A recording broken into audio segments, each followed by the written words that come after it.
O povo persa é bem interessante, os persas eles dominaram praticamente o mundo todo, a Europa, a Ásia, parte da Ásia, os Orientes todos. Então, os persas foram extremamente fortes nessa parte de estratégia, parte militar. Era um povo extremamente organizado.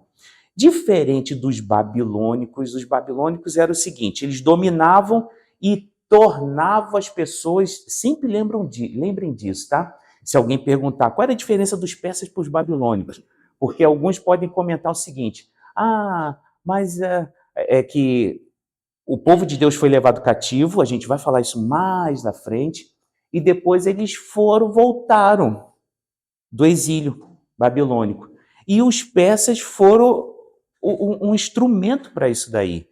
Porque os babilônicos eles dominavam e pegavam os principais, né, as pessoas mais inteligentes, as pessoas que tinham mais cultura, mais sabedoria, ou tinham algum ofício, né? Ofício eu falo profissão, alguma profissão, então artesão e aí por diante. Então ele pegava todos esses daí e traziam para ficar dentro do reinado, dentro daquela parte ali com o rei, ali próximo. Então a gente vê isso muito bem explícito no livro de Daniel.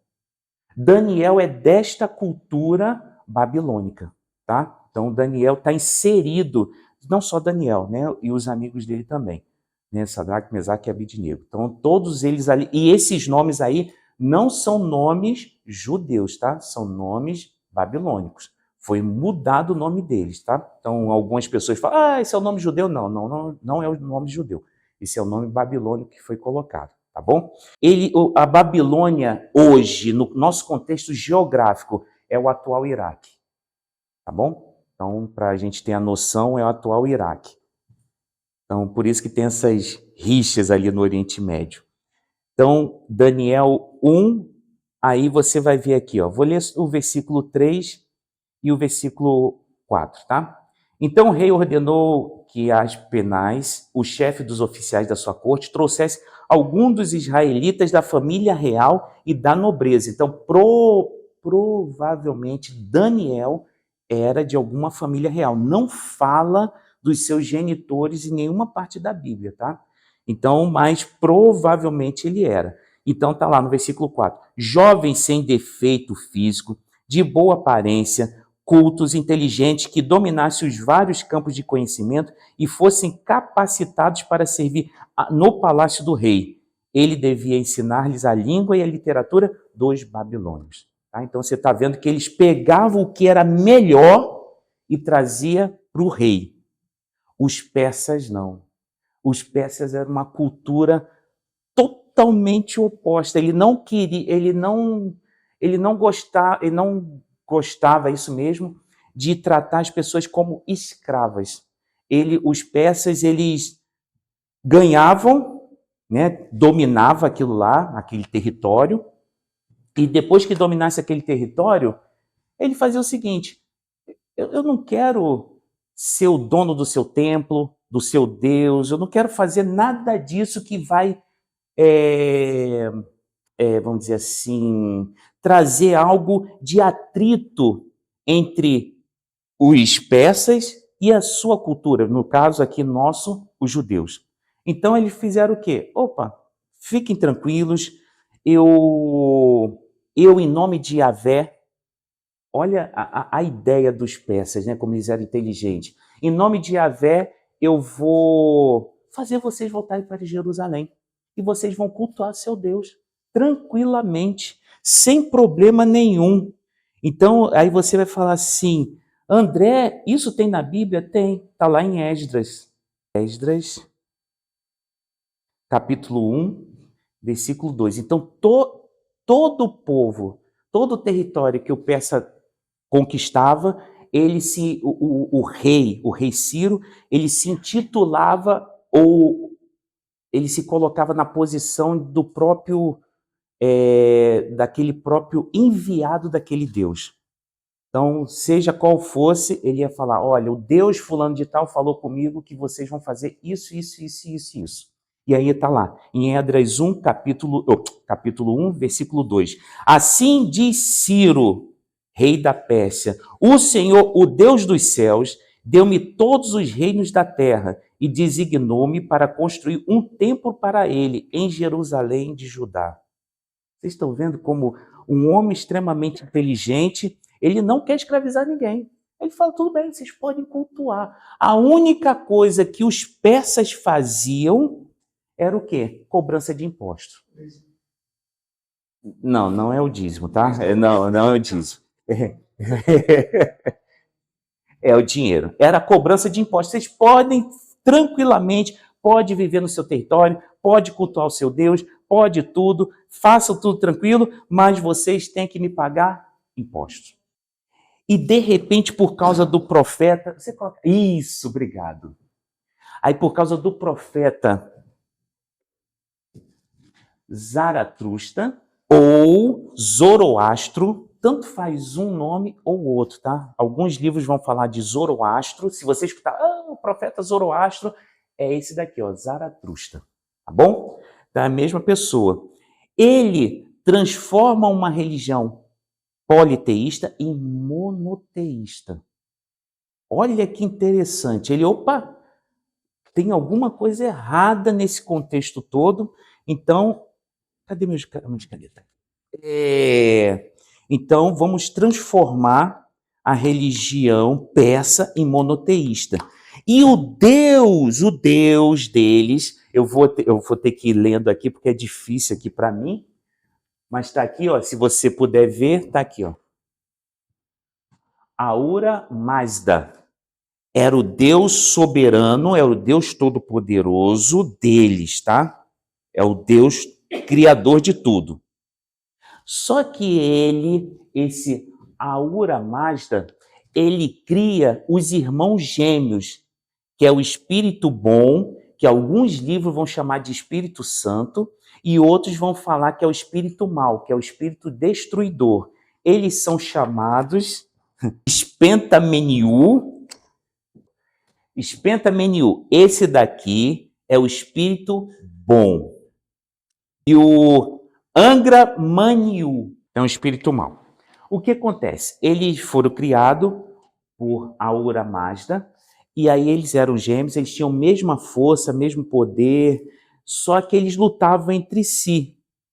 Eles tinham essa guerra. E aí, nessa situação, o que acontece? Provavelmente, alguns historiadores, alguns teólogos, eles começam a perceber que o povo de Deus começa a ter uma percepção, uma observação maior sobre essa situação espiritual. Você vai falar, não, eles já sabem já. Eles sabem o que se chama de Sheol. Na visão dos hebreus, o Sheol, claro, se você pegar, eu não vou entrar muito, porque a gente vai ver muito mais, um pouquinho mais a fundo, mais à frente. Mas na visão hebreia, o Sheol, que tem várias passagens e tem, por exemplo, depende muito do contexto, ele normalmente vai ser utilizado como terra dos mortos, submundo. Ele nunca diretamente, acho que só tem uma passagem no Antigo, acho que em Deuteronômio, que ele fala sobre queimar, mas ele não fala diretamente que é inferno. Então, mas a maioria deles é terra dos mortos, submundo, é um lugar de pó. Então, ele não tem essa visão, vamos dizer assim, essa visão que nós temos hoje no século XXI, que a gente sabe, até porque a gente vê nos relatos do Novo Testamento que nos ajudam muito, sobre Jesus expulsando demônios, e Paulo falando em Efésios, né, sobre essa situação dessa batalha, né, contra potestades e principados. Então, assim, eles não têm essa visão, vamos dizer assim, mais profunda. Então, por isso que aí a gente lembra naquela vez da primeira aula que eu falei, Deus vai revelando, ele vai se revelando, mas ao mesmo tempo ele vai revelando o que ele foi fazendo na criação, em todos na humanidade.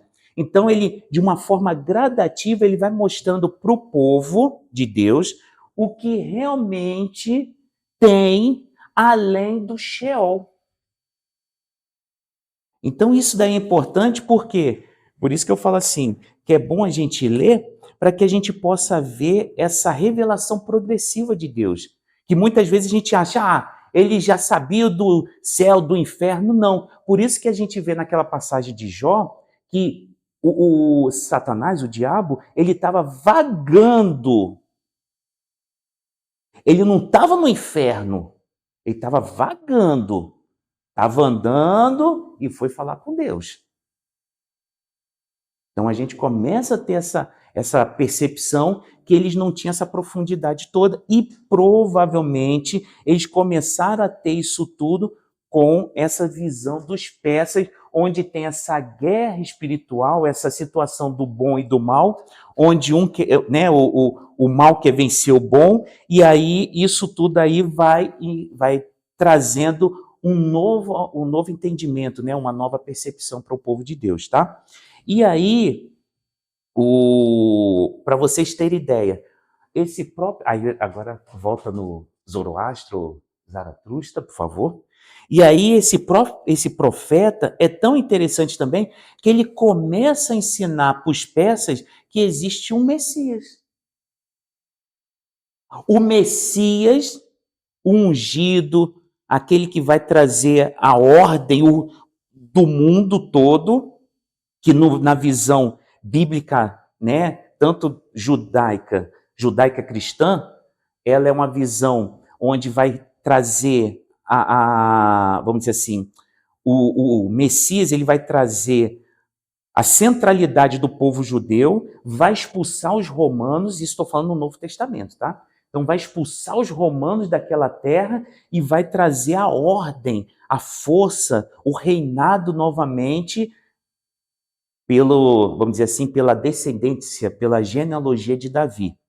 Mas o próprio Zoroastro, ou Zaratustra, ele já falava de um Messias, de um ungido de Deus. Por isso que o rei Ciro, ele usa essas palavras em Esdras e fala assim, eu venho em nome, quem vem em nome de Deus? O único que é o Messias, é um ungido. É o único que pode vir em nome de Deus, falar em nome de Deus. Então a gente começa a ver que a história, ela existe, essa revelação de Deus, e Deus vai mostrando que sim, vai vir alguém que é o ungido de Deus, aquele que vai falar em nome de Deus, mas não é o rei Ciro. Esse tem um nome, é Jesus Cristo.